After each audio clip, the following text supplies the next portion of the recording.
మొదటి అధ్యాయం, యోబు గ్రంథం మొదటి అధ్యాయంలో యోబుకు కలిగినటువంటి ఆస్తి, ఆయన పొందినటువంటి శ్రమలు, వాటిని గూర్చిన విషయాలు చూసాం. రెండో అధ్యాయంలో కూడా వ్యక్తిగతంగా తన శరీరానికి సంబంధించి తను ఎలాంటి బాధలు పొందాడో, ఏ విధంగా తన యొక్క బాధల గురించి తెలుసుకుని యోబు యొక్క స్నేహితులు యోబుని ఆదరించడానికి వచ్చారో అనే విషయాలు రెండో అధ్యాయం చివరిలో మనం చూసాం.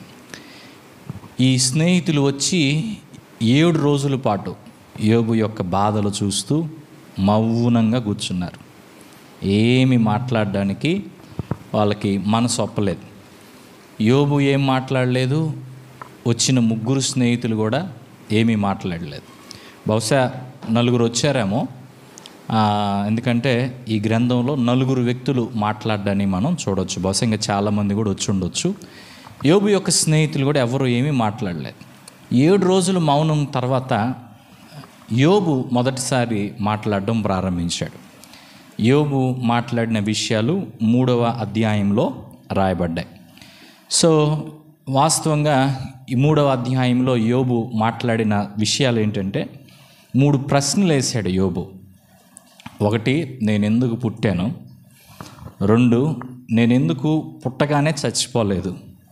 3, నేను ఎందుకు ఇంకా బ్రతికున్నాను అని తనకు కలిగిన శ్రమలను గురించి ఆలోచిస్తూ, ఈ కష్టాలు పడే కంటే నేను చచ్చిపోవటమే బాగుండేది, చనిపోతే బాగుండేది అని ఆయన మాట్లాడాడు. సో యోబు ఆ విధంగా మాట్లాడిన తర్వాత యోబు స్నేహితులు, ముఖ్యంగా ఎలీఫజు, బిల్దదు, జోఫరు, వీళ్ళు 3 ఈ యొక్క గ్రంథంలో యోబుతో మాట్లాడిన స్నేహితులు. తర్వాత మరొక వ్యక్తి జాయిన్ అవుతాడు. ప్రాముఖ్యంగా ఈ 3 ఒకరి తర్వాత ఒకరు మాట్లాడారు. ఇప్పుడు 4వ అధ్యాయంలో యోబు స్నేహితుడైన ఎలీఫజు అనే వ్యక్తి, 1వ వచనం చూడండి. 4వ అధ్యాయం 1వ వచనంలో తేమానీయుడైన ఎలీఫజు అనే ఆయన మాట్లాడడం ప్రారంభించాడు. సో ఇది ఎలా ఉంటుందంటే, ఇక నుండి ఈ గ్రంథం అంతా ఎలా ఉంటుందంటే, ఒక స్నేహితుడు మాట్లాడడం, దానికి యోబు సమాధానం చెప్పటం, మరలా ఇంకొక స్నేహితుడు మాట్లాడడం, దానికి యోబు సమాధానం చెప్పడం, ఇలా ఈ గ్రంథం అంతా కూడా కొనసాగుతుంది. సో ఈ 4-5 అధ్యాయాల్లో తేమానీయుడైన ఎలీఫజు మాట్లాడినటువంటి మాటలు ఉన్నాయి. ఓకే, ఈ 4-5 అధ్యాయాలను మనం గుర్తుంచుకోవటానికి 3 భాగాలుగా 5 భాగాలుగా మనం చేద్దాం. ఈ 4-5 అధ్యాయాలను మనం గుర్తుంచుకోవటానికి 5 భాగాలుగా చేద్దాం. మొదటిది ఏంటంటే ఎలీఫజు విమర్శ. ఎలీఫజ్ విమర్శ 4వ అధ్యాయం 1 నుండి 6 వచనాలు. సెకండ్ది ఏంటంటే ఎలీఫజు వాదన, 4వ అధ్యాయం 7 నుండి 11 వచనాలు. ఎలీఫజు వాదన. 3వది ఏంటంటే ఎలీఫజు దర్శనం, 4వ అధ్యాయం 12 నుండి 21వ వచనం వరకు. 5వది ఎలీఫజ్ బోధ, 4వది ఎలీఫజ్ బోధ, 5వ అధ్యాయం 1 నుండి 16 వచనాలు. 5వది ఎలీఫజ్ జ్ఞాపకం, ఎలీఫజ్ జ్ఞాపకం, 5వ అధ్యాయం 17 నుండి 27 వచనాలు. ఇందులో మనం ఒక్కొక్క భాగాన్ని పరిశీలించి ఒక్కొక్క పాఠాన్ని నేర్చుకోవటానికి ప్రయత్నం చేద్దాం. 5 పాఠాలు ఈ ఎలీఫజ్ చేసినటువంటి వాదనలో నుండి మనం నేర్చుకోవచ్చు. ఓకే, ఇది ఎలీఫజ్ చేసిన మొదటి వాదన. మొదటి సెక్షన్ చూద్దాం. 4వ అధ్యాయం 1 నుండి 6 వచనాలు పరిశీలిద్దాం. దానికి తేమానీయుడైన ఎలీఫజు ఈలాగు ప్రత్యుత్తరం ఇచ్చాను. దేనికి? 3వ అధ్యాయంలో యోబు మాట్లాడిన మాటలన్నిటికీ. 2వ వచనం, ఎవడైనా ఈ సంగతి ఎత్తి నీతో మాట్లాడిన ఎడల నీకు వ్యసనం కలుగునా? ఎవడైనా ఈ సంగతి ఎత్తి, ఇప్పుడు నీకు జరుగుతున్నటువంటివి, నీ జీవితంలో నువ్వు అనుభవిస్తున్నటువంటి వాటి గురించి ఎవరైనా ఏదైనా వ్యాఖ్యానం చేస్తే, ఎవరైనా దీని గురించి వివరం చెప్పే ప్రయత్నం చేస్తే నీకు కోపం వస్తుందా? నీకు వ్యసనం కలుగుతుందా? నీకు బాధ అనిపిస్తుందా? నువ్వు దీన్ని ఒప్పుకుంటావా అని అంటున్నాడు ఆయన. అయితే అంటున్నాడు, అయితే వాదింపక ఎవరు ఊరుకొనగలడు? అంటే ఏంది?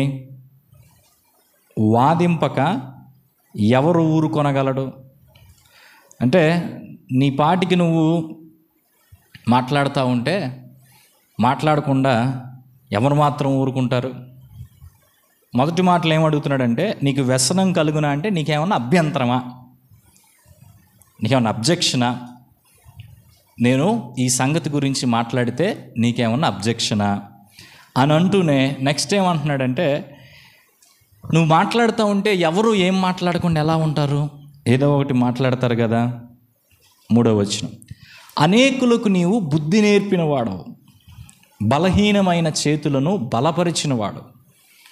యోబు యొక్క జీవితాన్ని యోబు ఎదుట పెట్టే ప్రయత్నం చేస్తున్నాడు. నువ్వు ఎలాంటి వాడివి యోబు ఒకసారి చూసుకో. నువ్వు అనేకులకు బుద్ధి నేర్పినవాడు, అంటే నువ్వు ఒక టీచర్ లాంటి వాడివి. అనేకులకు నువ్వు బోధ చేసిన వ్యక్తివి. తర్వాత బలహీనమైన చేతులను బలపరిచిన వాడివి. ఎంతోమందిని నీ యొక్క మాటల ద్వారా బలపరిచావు, నీ క్రియల ద్వారా బలపరిచావు. 4, నీ మాటలు త్రొట్టిల్లు వానిని ఆదుకొని ఉండెను. నువ్వు మాట్లాడిన మాటలు పడిపోతాను అనుకున్నటువంటి వ్యక్తిని ఆదుకున్నాయి, అంటే నిలబెట్టే ప్రయత్నం చేశాయి. కృంగిపోయిన మోకాళ్ళ గలవానిని నీవు బలపరిచితివి. ఎవరైతే కృంగిపోయిన స్థితిలో ఉన్నారో వాళ్ళను నువ్వు నీ మాటల చేత బలపరిచావు. 5, అయితే ఇప్పుడు శ్రమ నీకు కలగగా నీవు దుఃఖాక్రాంతుడు వైతివి. ఇంతమందికి ఇన్ని చేసితివే, అర్థమవుతుందా? అనేకులకు బుద్ధి నేర్పావు, బలహీనమైన చేతులకి బలాన్ని ఇచ్చావు, కృంగిపోయిన వారికి వాళ్ళని బలపరిచావు, తొట్టిల్లే వారిని ఆదుకున్నావు, వాళ్ళందరికీ బోధ చేశావు. ఇప్పుడు నీకొచ్చింది కష్టం. అయితే కష్టం నీకొస్తే నువ్వు దుఃఖాక్రాంతుడు అయ్యావేంటి? అది నీకు తగలగా నీవు కలవరపడుచున్నావు. అది నీకు తగలగా నీవు కలవరపడుచున్నావు. నువ్వెందుకు కలవరపడుతున్నావు? 6, నీ భక్తి నీకు ధైర్యం పుట్టింపదా? నువ్వు నిజంగా భక్తిపరుడు అయితే, నువ్వు నిజంగా దేవుని యందు విశ్వాసం ఉంచిన వ్యక్తివైతే, నీ భక్తి గల జీవితాన్ని బట్టి ఇప్పుడు నీకు కలిగినటువంటి కష్టంలో నువ్వు ధైర్యంగా ఎందుకు ఉండలేవు? నీ యథార్థ ప్రవర్తన నీ నిరీక్షణకు ఆధారం కాదా? నీ యథార్థమైనటువంటి ప్రవర్తన నీ నిరీక్షణకు ఆధారం కాదా? అంటే నేను యథార్థంగా జీవించాను, యథార్థమైన జీవితాన్ని గడిపాను అని ఇప్పుడు ఈ కష్టం వచ్చినప్పటికీ నువ్వు నిరీక్షణ కలిగి ఉంటావు కదా. అంటే ఇప్పుడు చూడండి, ఎలీఫజ్ వ్యవహారం ఎలా ఉందంటే చాలా గౌరవంగా. ఇప్పుడు చూడండి 2వ వచనంలో, నీకేమన్నా అభ్యంతరమా నేను మాట్లాడితే అని చాలా మర్యాదగా గౌరవంగా ప్రారంభించినట్టు అనిపించింది. కానీ ముందుకు వెళ్ళే కొలది తన మాటలకి పదును పెడుతున్నాడు. చాలా నేరాలు యోబు మీద మోపేటువంటి ప్రయత్నం ఆయన చేస్తూ ఉన్నాడు. 6వ వచనం చూస్తే, నీ భక్తి నీకు ధైర్యం పుట్టింపదా, నీ యథార్థ ప్రవర్తన నీ నిరీక్షణకు ఆధారం కాదా అని ఆయన మాట్లాడిన ఆ మాటల్లో యోబు యొక్క భక్తిని కూడా ఆయన డౌట్, నీ భక్తి సరైంది కాదని నాకు అనిపిస్తుంది. వీళ్ళు వచ్చింది ఎలీఫజ్ కానీ లేకపోతే బిల్దద్ కానీ జోఫర్ కానీ యోబు యొక్క స్నేహితులు వచ్చింది యోబుని ఆదరించడానికి. ఇప్పుడు మాట్లాడడం ప్రారంభించింది కూడా యోబుని ఆదరించడానికే. కానీ ఈ మాటలు యోబుని ఆదరిస్తాయా? ఎప్పుడైనా ఒక విషయం మనం గమనించాలి. పగిలిపోయిన గుండె, మనస్సు పగిలిపోయిన సమయంలో కావాల్సింది లాజిక్ కాదు. లాజిక్ మాట్లాడడం ద్వారా ఆ వ్యక్తిని మనము ఆ సమయంలో ఆదరించలేం. ప్రేమను చూపించడం ద్వారా మాత్రమే ఆ వ్యక్తిని మనం ఆదరించగలుగుతాం. లాజిక్ మాట్లాడి ఆ వ్యక్తిని మనము ఆ సమయంలో బాగు చేయలేము, సరి చేయలేము. సో చెదరిన స్థితిలో ఒక వ్యక్తి ఉన్నప్పుడు మాట్లాడాల్సినటువంటి మాటలు ఈ మాటలు కాదు. యోబు విషయంలో ఈయన తీసుకుంటున్న అప్రోచే సరిలేదు, అది తర్వాత వచనాల్లో మనకు అర్థమవుతుంది. అయితే ఈ మొదటి 6 వచనాలు యోబుకు సరిపోయినవి కాకపోయినా మనతో మాత్రం స్పష్టంగా ఒక విషయాన్ని మాట్లాడుతున్నాయి. అదేంటంటే, ఇక్కడ నుంచి మనం నేర్చుకోవాల్సిన ఒక పాఠం ఏంటంటే, ఎలీఫజు యోబుకు గుర్తు చేస్తున్న విషయము ఈరోజు మనందరికీ గుర్తు చేస్తున్న విషయం ఏంటంటే, ఏమైతే మనం ఇతరులకు బోధిస్తున్నామో దాన్ని మనం పాటించాలి. బోధించింది పాటించు, ఎలీఫజ్ చెప్పే మొదటి మాట. అనేక మందికి చెప్పావు ఇలా ఉండాలి, అలా ఉండాలి, కష్టం వచ్చినప్పుడు ఇలా ఉండాలి, శ్రమ వచ్చినప్పుడు ఇలా ఉండాలి అని అనేక మందికి చెప్పావు. ఇప్పుడు నీకే కష్టం వచ్చింది, ఈ కష్టంలో నువ్వేం చెప్పావో, ఎలా ఉండమని ఇతరులకు చెప్పావో అలా నువ్వు ఉండు అని ఎలీఫజు ఆయనతో మాట్లాడుతున్నాడు. కాబట్టి మన జీవితాల్లో మనము ఇతరులకు ఏం బోధిస్తున్నామో అలాంటి పరిస్థితిలో మన జీవితానికి వచ్చినప్పుడు, మన జీవితంలో మనం ఎదుర్కోవాల్సి వచ్చినప్పుడు మనం ఎలా ప్రవర్తిస్తున్నాం అనేది ఆలోచన చేసుకోవాలి. ఇతరులకు దాని గురించి చెప్పేటప్పుడు, ఆ అంశం గురించి మాట్లాడేటప్పుడు ఇలా అని ఎన్నో విషయాలు వాళ్ళకి మనం చెప్పొచ్చు. బహుశా అదే సంఘటన మన జీవితంలో వచ్చినప్పుడు, అలాంటి పరిస్థితినే మనం ఎదుర్కోవలసి వచ్చినప్పుడు ఏమైతే మనం బోధ చేసామో, ఎలా ఉండాలని ఇతరులకు మనం చెప్పామో ఆ చెప్పిన విషయాలన్నీ మనం పాటించగలుగుతున్నామా అనేది ఆలోచన చేసుకుని, యోబు నిజమైన భయభక్తులు కలిగి లేడని యోబు యొక్క భయభక్తుల మీదనే ఈ ఎలీఫజు అనుమానపడుతూ మాట్లాడుతున్నాడు. కాబట్టి యోబు విషయంలో అది సరైంది కాకపోయినా మన జీవితం వైపు మనం చూసుకుందాం. మనం మన యొక్క భక్తిగల జీవితంలో దేవుణ్ణి వెంబడించే విధానంలో నిజంగా సరి అయిన భయభక్తులు దేవుని పట్ల కలిగి ఉన్నామా? సరి అయిన భయభక్తులు దేవుని పట్ల మనం కలిగి ఉంటే మన భక్తి మనకు ధైర్యాన్ని పుట్టిస్తుంది. మన భక్తి మనకు ధైర్యాన్ని పుట్టిస్తుంది. ఇప్పుడు చూడండి, యోబు గ్రంథంలో ఈ స్నేహితులందరూ మాట్లాడిన మాటలన్నీ చాలా కరెక్ట్ అనిపిస్తాయి, కానీ అన్నీ సంపూర్ణంగా కరెక్ట్ కాదు. కొంతవరకు కరెక్ట్. కొన్ని విషయాల్లో వారు మాట్లాడిన కొన్ని మాటల్లో కొన్ని లోపాలు కూడా ఉన్నాయి. సో మన భక్తి మనకు ధైర్యాన్ని పుట్టిస్తుంది. యథార్థమైన ప్రవర్తన మనకుంటే ఆ యథార్థమైన ప్రవర్తన నిరీక్షణ కలిగిస్తుంది. అంటే మనము ఇతరులకు ఏమి బోధిస్తున్నామో దాన్ని మన జీవితంలో ఆచరిస్తూ పాటిస్తూ భక్తి కలిగినటువంటి జీవితాన్ని జీవించేటువంటి వారంగా మనం ఉండాలి. ఇది ఇక నుండి మనం నేర్చుకోవాల్సిన మొదటి పాఠం. రెండో విషయానికి వద్దాం. రెండవ భాగం ఏంటంటే 4వ అధ్యాయం 7 నుండి 11 వచనాలు. జ్ఞాపకం చేసుకును, నిరపరాధి అయిన ఒకడు ఎప్పుడైనా నశించనా? 6వ వచనంలో నీ భక్తి సరైనదైతే అది నీకు ధైర్యాన్ని పుట్టిస్తుంది కదా అన్నాడు. నువ్వు యథార్థమైన ప్రవర్తన కలిగిన వ్యక్తివైతే దాన్ని నువ్వు ఆధారం చేసుకుంటావు కదా, నీ నిరీక్షణకు అది ఆధారం అవుతుంది కదా అని అన్నాడు. ఇప్పుడు 7వ వచనాన్ని మనం గమనిస్తే నేరుగా అటాక్ చేస్తున్నట్టుగా ఉంది. ఇది నిరపరాధి అయిన ఒకడు ఎప్పుడైనా నశించనా? తప్పు చేయనటువంటి వ్యక్తి ఎప్పుడైనా నశించాడా? నెక్స్ట్, యథార్థవర్తనులు ఎక్కడనైనా నిర్మూలమయ్యారా? ఇది ఎవరి గురించి మాట్లాడుతున్నట్టుంది? యోబు కుమారుల గురించి ఏమైనా మాట్లాడుతున్నాడా? 10 మంది పిల్లలు యోబుకు చనిపోయారు.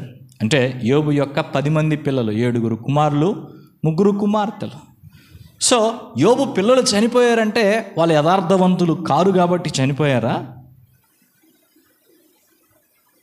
నిరపరాధులు కాదు కాబట్టి వారు చనిపోయారా?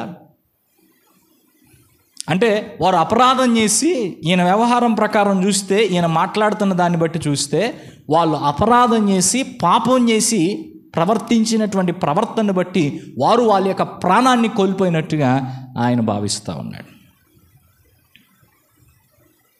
కొన్నిసార్లు మనం ఒకే సిద్ధాంతాన్ని తీసుకొని అన్ని చోట్ల దాన్ని అన్వయించే ప్రయత్నం చేస్తాం. చాలా తప్పది, చాలా పొరపాటు. చనిపోయిన వారి విషయానికి వచ్చినప్పుడు చనిపోయేటువంటి వాళ్ళల్లో కష్టాలు అనుభవించే విషయానికి వచ్చినప్పుడు కష్టాలు అనుభవించే వాళ్ళలో ఎవరు ఎక్కువ కష్టాలు అనుభవిస్తారు? ఎవరు త్వరగా చనిపోతారు? రకరకాలైన అభిప్రాయాలు. కొంతమందికి ఉండే అభిప్రాయం ఏంటంటే చెడ్డోళ్ళు త్వరగా చచ్చిపోతారు. ఇంకొంతమందికి ఉండే అభిప్రాయం ఏంటంటే చెడ్డ వాళ్ళకి ఎక్కువ కష్టాలు వస్తాయి. బైబిల్లో మనం పరిశీలిస్తే చెడ్డ వాళ్ళకి పెద్ద కష్టాలు లేవు. అసలు చెడ్డ వాళ్ళకి పెద్దగా కష్టాలు అనుభవించకుండానే సుఖంగా ప్రశాంతంగా వృద్ధాప్యం వరకు బ్రతికి చచ్చిపోయిన వాళ్ళు ఉన్నారు.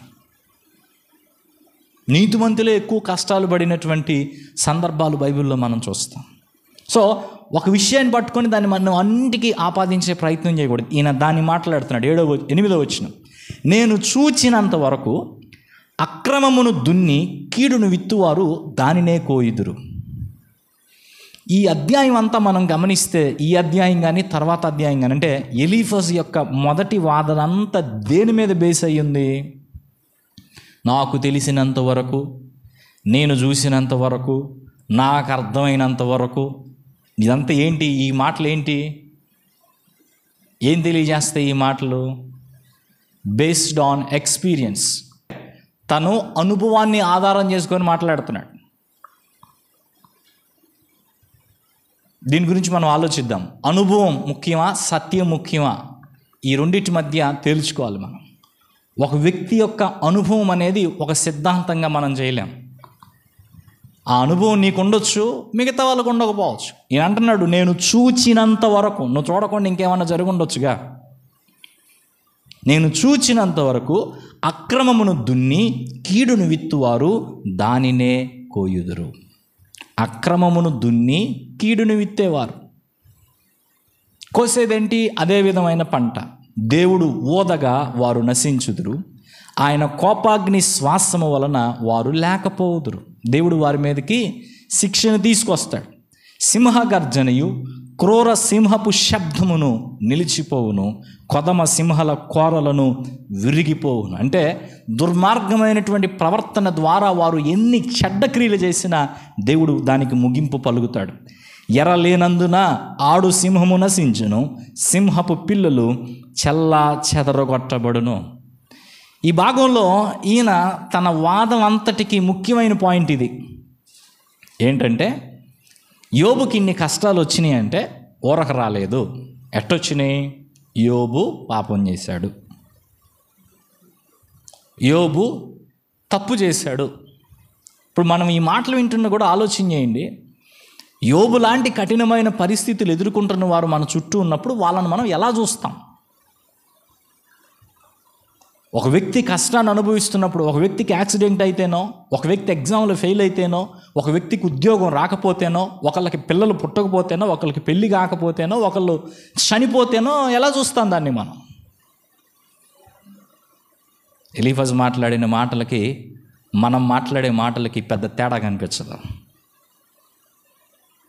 నీకు భక్తి లేదు, విశ్వాసం లేదు, నువ్వు మంచోడివి కాదు, చెడ్డ జీవితాన్ని జీవిస్తున్నావు, అందుకే నీకు ఇట్ట అయ్యింది, అందుకే నీ కుటుంబం అట్ట అయింది, అందుకే నీకు ఇది జరగలేదు, అందుకే నీకు ఇది కుదరలేదు. ఈ మాటలన్నీ వస్తాయి. ఇవే మాట్లాడతాం.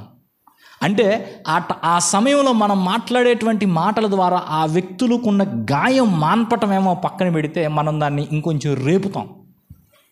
వాళ్ళని ఆదరించడమేమో పక్కన పెడితే, మనం వాళ్ళని ఇంకా గాయాలు తగలని చోట కూడా గాయాలు చేసే వాళ్ళంగా మారుతాం. సో టోటల్గా ఈయన చెప్తున్న మాట ఏంటంటే, ఇక్కడ మనుష్యులు ఏది విత్తుతారో దాన్ని కోస్తారు.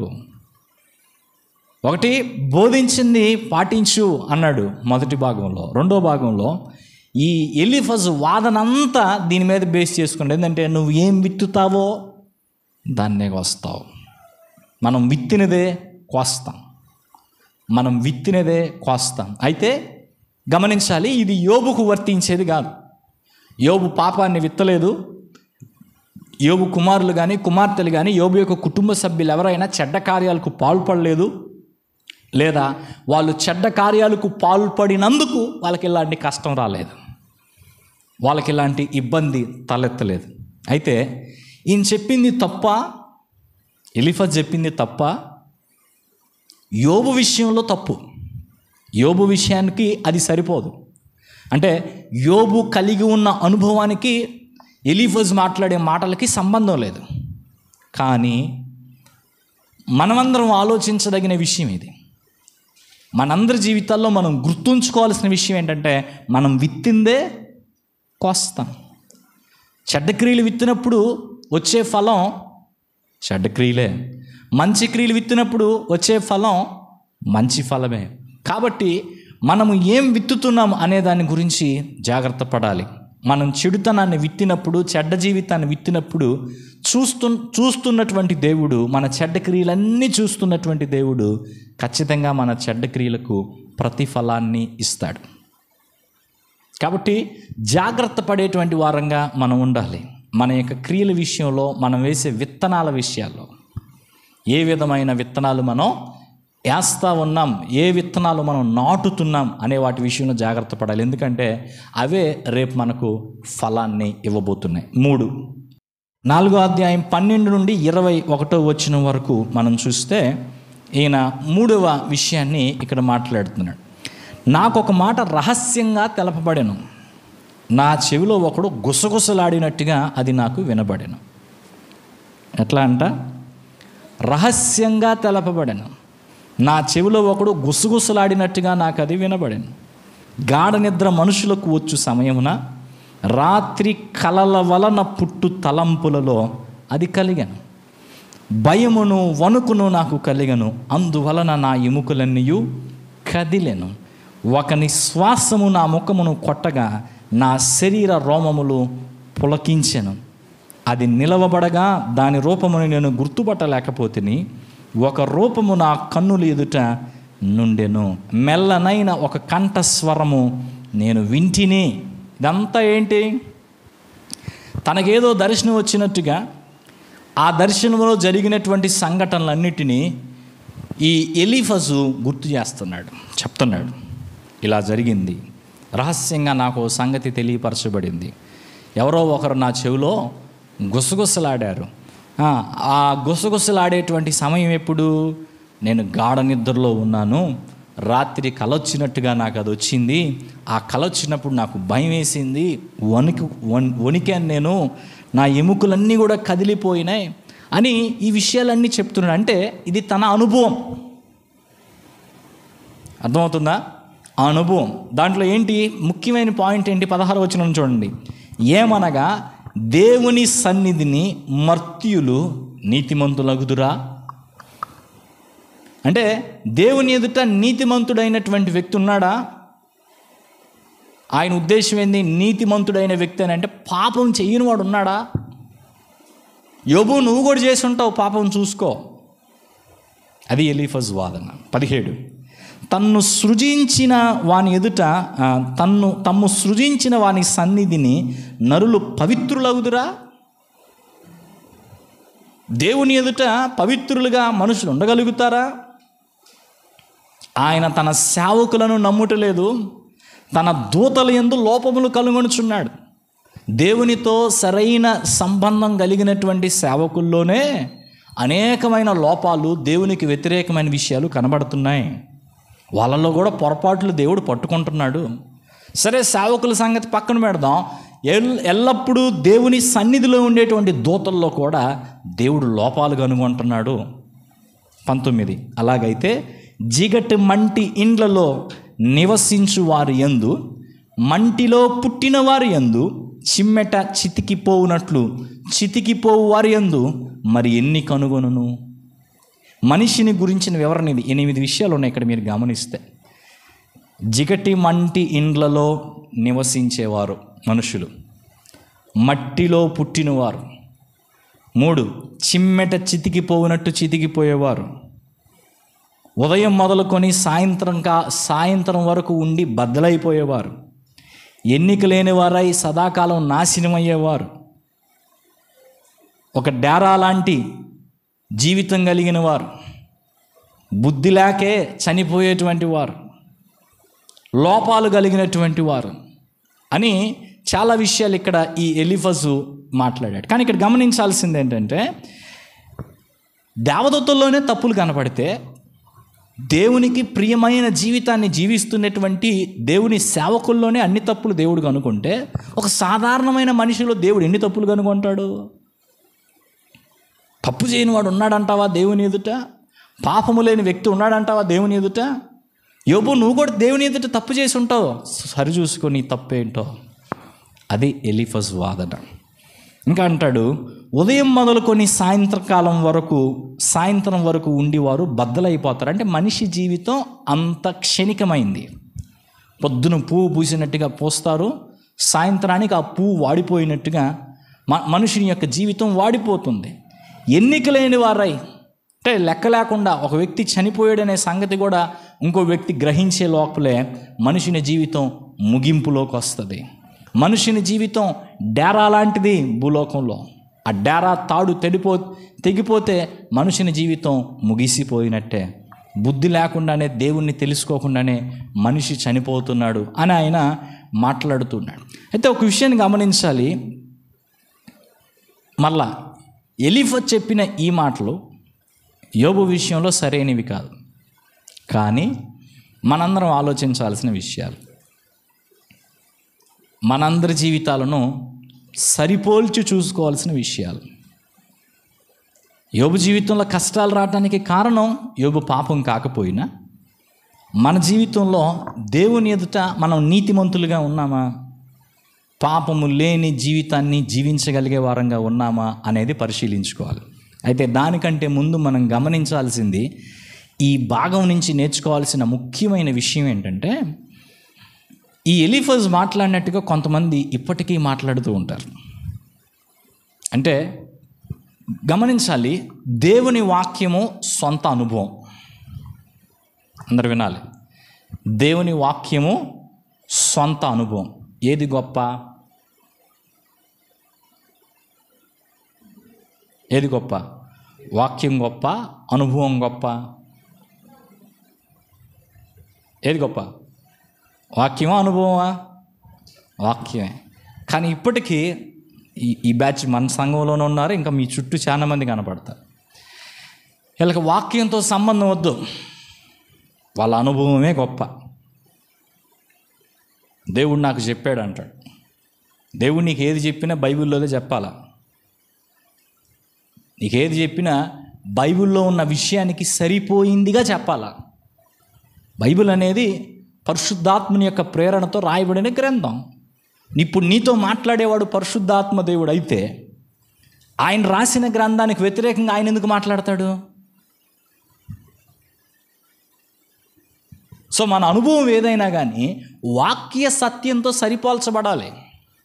వాక్య సత్యంతో మన అనుభవం సరిపోకపోతే మన అనుభవంలోనే లోపం ఉన్నట్టు. అంతేగాని మన అనుభవాన్ని బట్టి ఒక సిద్ధాంతాన్ని రూపొందించకూడదు ఎప్పుడు కూడా. అసలు ఇంకా ఒక రకంగా చెప్పాలంటే, ఈయనకు నిజంగా దేవుడు చెప్పాడా ఇది? ప్రశ్న. నాకు రహస్యంగా ఒక మాట తెలపబడింది అని చెప్తున్నాడు, కానీ నిజంగా ఈయనకి దేవుడు ఈ విషయం చెప్పాడా? అబద్ధ బోధకులు, అబద్ధ ప్రవక్తలు ఇలా చెప్తారు కొన్నిసార్లు. వాళ్ళ మాటలకి ఇంకొంచెం ఎక్కువ బరువు చేకూర్చుకోవటానికి, ఇంకొంచెం ఎక్కువ విలువను పెంచుకోవటానికి వాళ్ళు ఆ విధంగా మాట్లాడతారు. దేవుడు నాకు ఇలా చెప్పాడు అని కొన్ని మాటలు చెప్తూ, దేవుడు చెప్పకపోయినప్పటికీ వాళ్ళ సొంత విషయాలను ప్రజల్లోకి తీసుకెళ్ళడానికి, మనుషుల మీద రుద్దటానికి ప్రయత్నం చేస్తూ ఈ విధంగా మాట్లాడే ప్రయత్నం చేస్తారు. అయితే ఈయన మాట్లాడిన విధానాన్ని బట్టి దేవుడు ప్రత్యక్షత అనుగ్రహించే విధానానికి, ఈయన మాట్లాడుతున్న విధానానికి చాలా వ్యత్యాసం ఉంది. కాబట్టి ప్రశ్నార్థకమే ఇది, దేవుని యొద్ద నుండి ఈయనకి ఈ విధమైన ప్రత్యక్షత కలిగిందా లేదా అనేది. అయితే ఒకటి మాత్రం గమనించాలి, అది ఆయన యొక్క వ్యక్తిగత అనుభవం. ఆ వ్యక్తిగత అనుభవం మీద సిద్ధాంతాన్ని సృష్టించడానికి ఆయన ప్రయత్నం చేస్తున్నాడు. సో ఇక్కడ నుంచి మనం నేర్చుకోవాల్సింది ఏంటంటే, వాక్య సత్యం మీద దృష్టి నిలపాలి, అనుభవం మీద కాదు. వాక్య సత్యం మీద దృష్టి నిలపాలి, అనుభవం మీద కాదు. కొన్నిసార్లు మన అనుభవాల్లో లోపాలు ఉండొచ్చేమో కానీ వాక్యంలో మాత్రం లోపాలు ఉండవు. ఇంకో విషయం గమనించండి, అనుభవం అనేది మనిషికి మారిద్ది. ఆ విషయంలో నా ఎక్స్పీరియన్స్ వేరే, మీ ఎక్స్పీరియన్స్ వేరే. ఒక్కొక్క వ్యక్తికి ఉండేటువంటి అనుభవం వేరువేరుగా ఉంటుంది. దాన్ని నేను అనుభవించినట్టుగా నువ్వు అనుభవించకపోవచ్చు. నా జీవితంలో ఇలా జరిగింది కాబట్టి నీ జీవితంలో కూడా ఇలాగే జరిగిద్దని చెప్పగలమా? ఏమో, నీ జీవితంలో ఇంకొక రకంగా జరగవచ్చేమో, నీ జీవితంలో ఇంకొక కార్యం జరగవచ్చేమో. కాబట్టి మనం బేస్ అవ్వాల్సింది ఒక వ్యక్తి యొక్క అనుభవం మీద కాదు. నలుగురు వ్యక్తులు ఒక అంశాన్ని గురించి కూర్చొని మాట్లాడుకుంటే అర్థమైపోద్ది అందరి అనుభవాలు ఒకే రకంగా ఉండవు అని. కొంతమంది కొన్ని విషయాల గురించి చాలా భయపడతారు, ఎందుకంటే వాళ్ళ అనుభవం అది. కొంతమంది కొన్ని విషయాల గురించి అస్సలు భయమే ఉండదు, ఎందుకంటే వాళ్ళ అనుభవం ఇది. సో అనుభవాల మీద కాదు మన యొక్క ఫోకస్. మన ఫోకస్ ఎక్కడ ఉండాలంటే మారని, మార్పు చెందని దేవుని వాక్య సత్యం మీద మనం దృష్టి నిలిపి ముందుకు వెళ్ళేటువంటి వారంగా ఉండాలి. ఇది ఇక్కడి నుంచి మనం నేర్చుకోవాల్సిన 3వ విషయం. 4వదిగా యోబుకి ఎలీఫజ్ చెప్తున్న మాట ఏంటంటే 5వ అధ్యాయం 1వ వచనం, నీవు మొరలిడిన ఎడల నీకు ఉత్తరమీయగలవాడెవడైనా నుండునా? పరిశుద్ధ దేవతలలో ఎవని తట్టు తిరుగుదువు? ఈ మాటకున్నటువంటి భావం ఏంటంటే, ఇప్పుడు నేను చెప్తున్న వాదం తప్పు అని నువ్వు నిరూపించాలనుకుంటే ఎవరిని తీసుకొస్తావు నీకు సపోర్టు? అర్థమవుతుందా? నేను చెప్తున్నటువంటి వాదన తప్పని నిరూపించాలంటే నీకు సపోర్ట్గా ఎవరిని తీసుకొస్తావు? ఎవరు వస్తారు నీకు సపోర్ట్గా? దేవదూతలను తీసుకొస్తావా? ఎవరు నీకు సపోర్ట్గా వస్తారు అని ఆయన మాట్లాడుతున్నాడు. 2వ వచనం, దౌర్భాగ్యమును గూర్చి ఏడ్చుట వలన మూఢులు నశించెదరు, బుద్ధి లేని వారు అసూయ వలన చచ్చెదరు. ఇదే వచనాన్ని మరొక తర్జుమాలో ఇలా రాశారు, కోపం చేత మూర్ఖులు చస్తారు. కోపం చేత మూర్ఖులు చస్తారు, అసూయ వల్ల తెలివి తక్కువ వాళ్ళు నాశనమవుతారు. అందరికి అర్థమైందా? కోపం చేత మూర్ఖులు చస్తారు, అసూయ వల్ల తెలివి తక్కువ వాళ్ళు నాశనం అవుతారు. ఇది ఈయన మాట్లాడుతున్న విషయం. మూఢుడు వేరు తన్నుట నేను చూచి ఉన్నాను, ఆయనను తోడనే అతని నివాస స్థలము శాపగ్రస్తమని కనుగొంటిని. అతని పిల్లలు సంరక్షణ దొరకక యుందురు, గుమ్మములో నలిగిపోవుదురు, వారిని విడిపించి వాడెవడనూ లేడు. 5వ వచనం, ఆకలి గొనిన వారు అతని పంటను తినివేయుదురు, ముండ్ల చెట్లలో నుండి వారు దాన్ని తీసుకొందురు, బోనులు వారి ఆస్తి కొరకు కాచుకొనుచున్నది. శ్రమ ధూళిలో నుండి పుట్టదు, బాధ భూమిలో నుండి మొలవదు. నిప్పు రవ్వలు పైకి ఎగురునట్లు నరులు శ్రమానుభవమునకే పుట్టుచున్నారు. ఈ మాటలన్నింటిలో మనం గమనిస్తే కష్టం ఏర్పడడానికి, మరలా పైన చెప్పిందే మరలా చెప్తున్నాడు, కష్టం ఏర్పడడానికి, ఇబ్బందులు ఏర్పడడానికి కారణము పాపమే. 3వ వచనం చూడండి, మూఢుడు వేరు తన్నుట అంటే మూర్ఖమైన జీవితాన్ని జీవించేటువంటి వ్యక్తి ఎదగటం నేను చూస్తున్నాను, కానీ ఆయన వెంటనే ఏమయ్యాడు? నిర్మూలం అయిపోయాడు. లేకపోతే ఆయన యొక్క నివాస స్థలము శాపగ్రస్తమైపోయింది. ఆ మూర్ఖమైన జీవితాన్ని జీవించేటువంటి వ్యక్తి యొక్క పిల్లలకు సంరక్షణ లేదు, వారు సురక్షితంగా ఉండట్లేదు, వారు నలిగిపోయేటువంటి వారుగా ఉన్నారు, వారిని విడిపించేటువంటి వారు ఎవరు కనబడట్లేదు. ఆకలి కొన్నటువంటి వారు ఎవరో వీళ్ళేసిన పంటను తీసేసుకుంటున్నారు, తినేస్తున్నారు. ముండ్ల చెట్లలో నుండి కూడా దాన్ని వాళ్ళు తీసుకుంటున్నారు. అంటే చాలా కష్టమైన విధానంలో ఉన్నప్పటికి కూడా దాన్ని బయటికి తీసుకుంటున్నారు. బోనులు వారి ఆస్తి కొరకు కాచుకొని ఉన్నాయి. ట్రాప్ చేసి వాళ్ళకున్న సమస్తాన్ని పట్టుకొని పోయేటువంటి పరిస్థితి. 8వ వచనం చూడండి, అయితే నేను దేవుణ్ణి ఆశ్రయించుదును, దేవునికే నా వ్యాజ్యమును అప్పగించుదును. చెడ్డ జీవితాన్ని జీవించడం ద్వారా ఇలాంటి కష్టాలు వస్తాయి అని ఎలీఫజ్ మాట్లాడుతూ ఇప్పుడు ఏం చెప్తున్నాడు? యోబు, ఇప్పటికైనా మించిపోయిందేం లేదు, దేవుని వైపు తిరుగు. 8వ వచనం అదేనా? అయినను నేను దేవుణ్ణి ఆశ్రయించుదును, దేవునికే నా వ్యాజ్యమును అప్పగించుదును. ఇప్పటికైనా మించిపోయిందేం లేదు, దేవుని వైపు తిరుగు, దేవుని ఆశ్రయించు, దేవుని వైపు చూడు. ఎందుకు? నీ వ్యాజ్యం ఏంటో దేవునికి అప్పచెప్పు, నీ తగాదా ఏంటో, నీ వాదం ఏంటో, నీ సమస్య ఏంటో అది దేవునికి ఇవ్వు. ఎందుకు ఇవ్వాలో చూడండి. ఆయన పరిశోధింపజాలని మహాకార్యములను, లెక్కలేనన్ని అద్భుత క్రియలను చేయువాడు. దేవుని యొక్క గొప్పతనాన్ని వివరిస్తున్నాడు.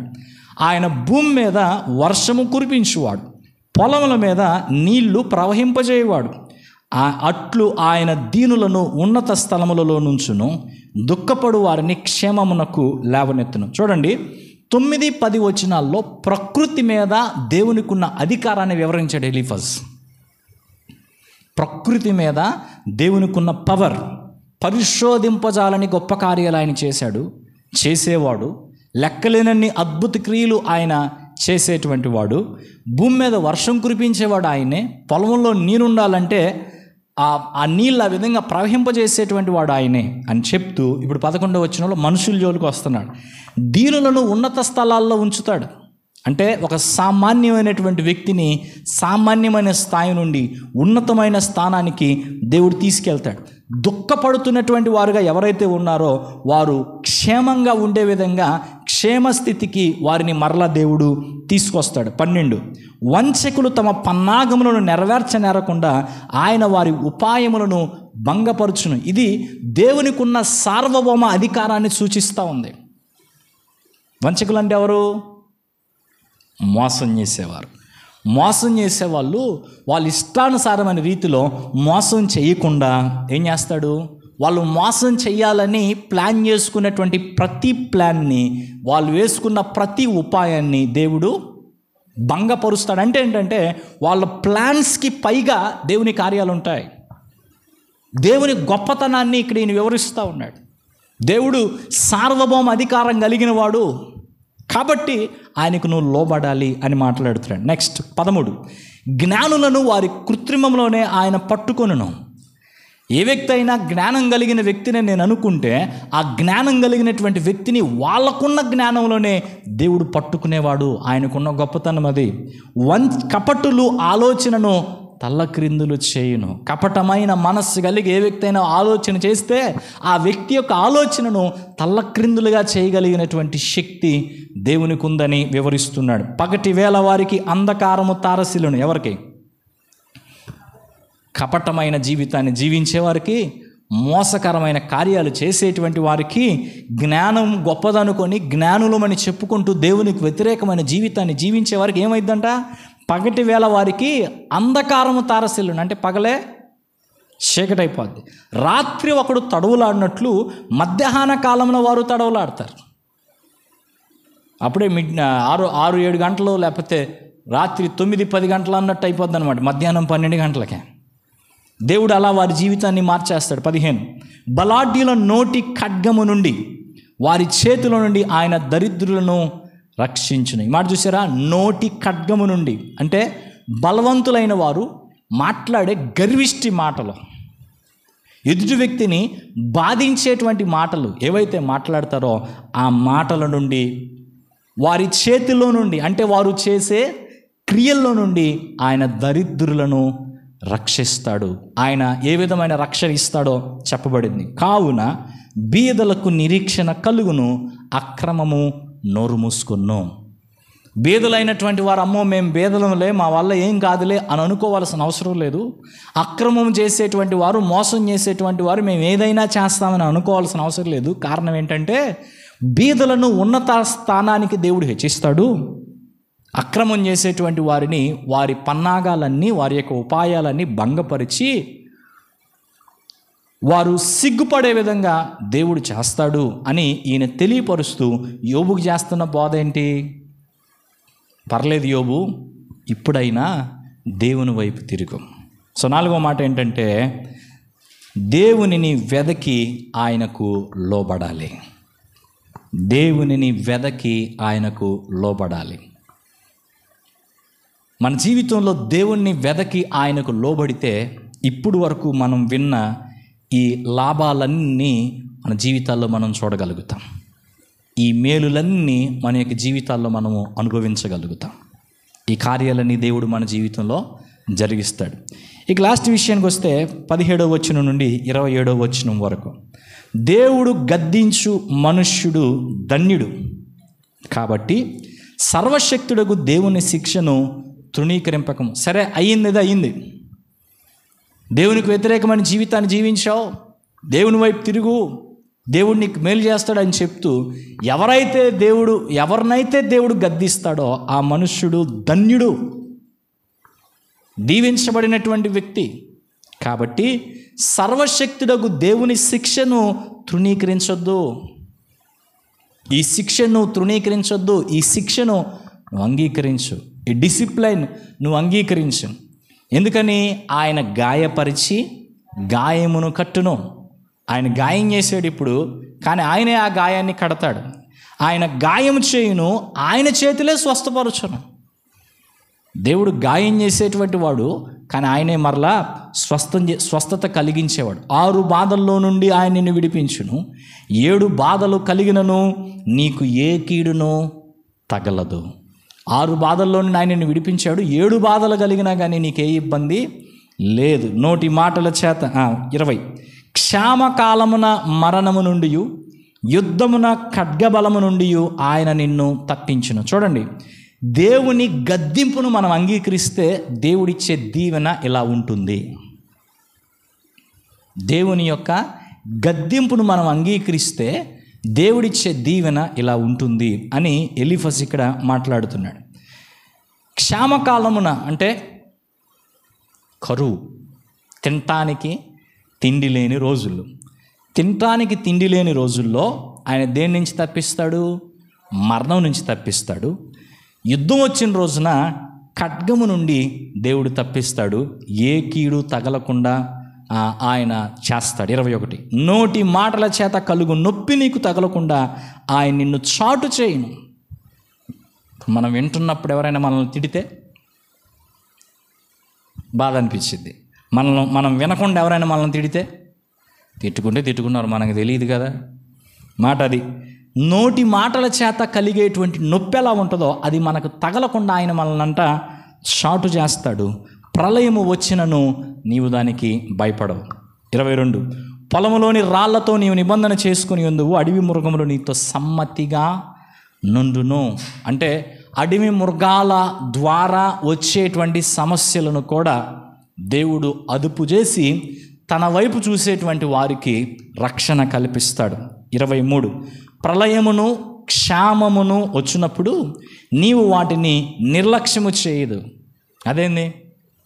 ప్రళయం వచ్చినప్పుడు భయపడాలి కదా, కరువు వచ్చినప్పుడు జాగ్రత్త పడాలి కదా, కానీ నీవు వాటిని నిర్లక్ష్యం అంటే లెక్కలో లేకుండా చూస్తావు.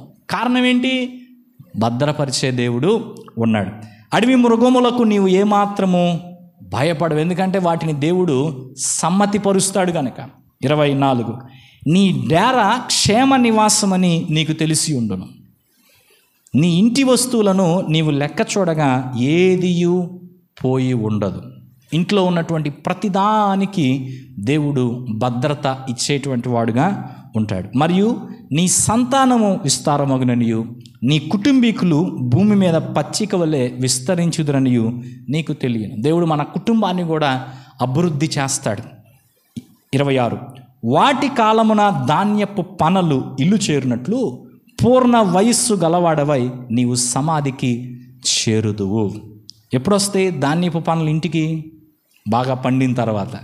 సో బాగా పండిన తర్వాత ధాన్యం ఎలా ఇంటికి చేరుతుందో పూర్ణ వయస్సు కలిగిన వారమే, అంటే నువ్వు కూడా బాగా పండినాక, అదేగా పండు ముసలితనంలో మరణిస్తావు. అంటే దాని అర్థమైంది ఎక్కువ కాలం దీర్ఘాయుష్షు దేవుడు నీకు ఇస్తాడు. మేము ఈ సంగతి పరిశోధించి చూచితిమి, అది అలాగే ఉన్నది.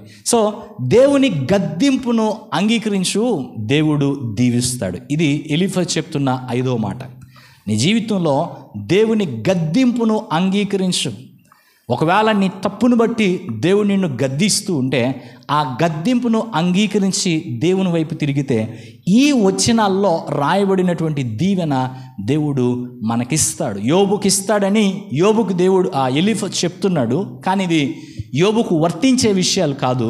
కానీ మన జీవితాల్లో ఒకవేళ మనము తప్పు చేసి దేవునికి వ్యతిరేకంగా తొలగిపోయినటువంటి వారంగా ఉంటే మనం ఏమి విత్తుతామో దాన్ని కోస్తామని గుర్తించి మన తప్పును ఒప్పుకొని ఇప్పుడైనా దేవుని వైపు తిరిగి, దేవుడు మనం చేసిన తప్పును బట్టి ఒకవేళ మనల్ని శ్రమపరుస్తూ ఉంటే, కష్ట పరిస్థితిలో గుండా తీసుకెళ్తూ ఉంటే, ఆయన ఇస్తున్న ఆ గద్దింపును అంగీకరించి దేవునికి అప్పచెప్పుకుంటే మరలా దేవుడు మనలను గొప్పగా దీవించేటువంటి వాడుగా ఉంటాడు. సో ఎలీఫజ్ ఈ విధంగా యోబుతో వాదించాడు. ఎలీఫజ్ చేసినటువంటి ఈ వాదనకు యోబు ఏ విధంగా స్పందించాడనేది తర్వాతి భాగంలో తెలుసుకుందాం. ప్రార్థన. పరిశుద్ధుడైన తండ్రి, నీకు వందనాలు చెల్లిస్తూ ఉన్నాం. ఎలీఫజ్ చేసినటువంటి వాదన, మొదటి వాదన ఈ దినం మేము ధ్యానం చేశాం. ఆయన తన యొక్క మాటల్లో యోబును బాధించిన వాడుగా ఉన్నాడు. మేము మా జ్ఞానం చేత ఎదుటి వ్యక్తిని అర్థం చేసుకోకుండా, ఎదుటి వ్యక్తి ఉన్నటువంటి స్థితిని అర్థం చేసుకోకుండా సమయోచిత జ్ఞానం అనేది లేకుండా మా ఇష్టానుసారంగా ఎలీఫజ్ వలె మాట్లాడి ఎవరిని బాధించేటువంటి విధానంలో మేము జీవించకుండా జాగ్రత్త పడినట్లు ఈ మాటలు మా ఎదుటికి దినం తీసుకొచ్చినందుకు నీకు స్తోత్రాలు చెల్లిస్తూ ఉన్నాం.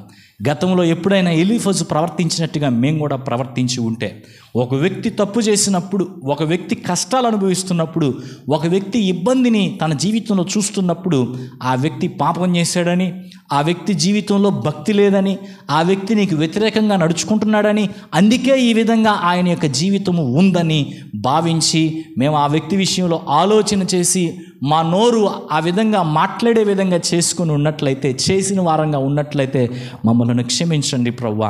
ఇక ఎన్నడూ ఆ విధంగా మేము ఆలోచన చేయకుండా, ఒకవేళ అలా ఆలోచన చేస్తే అది ఎలీఫజ్ లాంటి వాళ్ళు చేసేటువంటి ఆలోచన అనే విషయాన్ని గ్రహించేటువంటి వారంగా ఉండుటకు సహాయం చేయండి.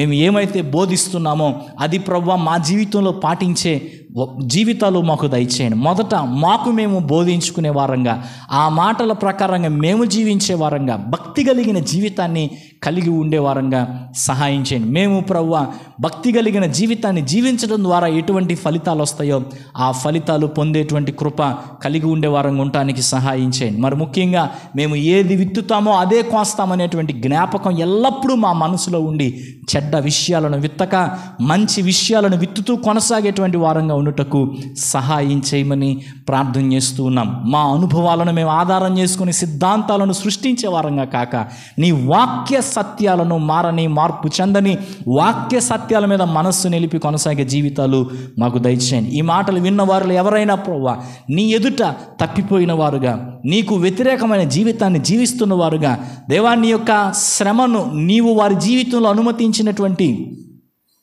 గద్దింపును బట్టి, క్రమశిక్షణ బట్టి కష్టాలు అనుభవిస్తున్నటువంటి వారుగా ఉంటే, వారు ఈ మాటల ద్వారా ఒక జ్ఞాపకము లోనికి వచ్చేటువంటి వారుగా ఉండి నీ వైపు వారు తిరిగి ప్రభువా వారి యొక్క జీవితాన్ని మార్చుకునేవారుగా, నిన్ను ఆశ్రయించేటువంటి వారుగా, నీకు వారి వ్యాజ్యాన్ని అప్పగించేవారుగా, నీకు లోబడి జీవించేవారుగా, నిన్ను వెదికేవారుగా ఉండటానికి సహాయం చేయండి.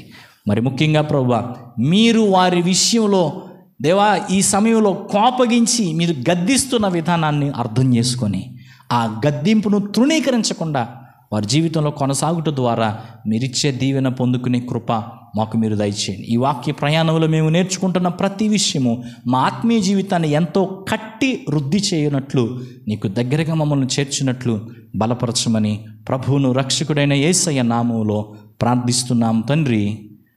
ఆమెన్.